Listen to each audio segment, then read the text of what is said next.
Okay, so this video I wanted to talk about the reading Does College Alienate Low-Income Students by Karen Sternheimer. And it basically explores how in college, which is like often viewed in the US as like a way for social mobility and success to take place, can sometimes unintentionally exclude or push away people who come from low-income backgrounds.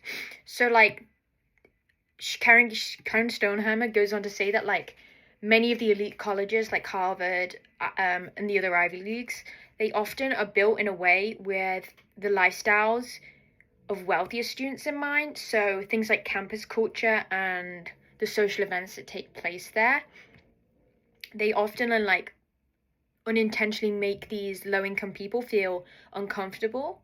So instead of feeling welcomed in these communities, they feel more like outsiders and like they don't fit in these schools.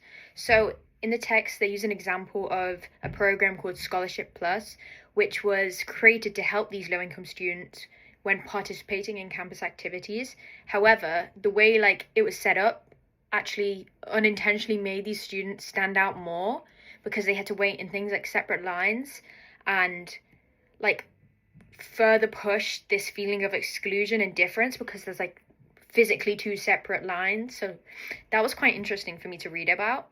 And then later they go on to talk about how just simply admitting these low income students isn't enough to like help them, and they need to be doing more.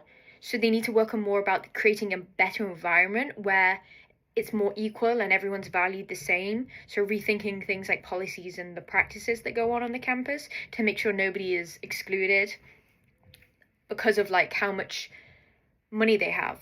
And then personally for me, I think this is quite interesting as someone who around this time like was applying to college and stuff, because I think that's what college should be. And because I'm not from a low income background, I think it was quite interesting to see like another perspective that you might not consider.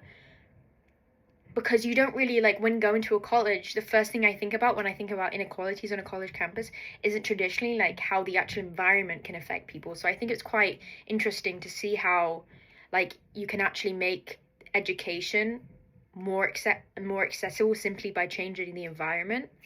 So yeah.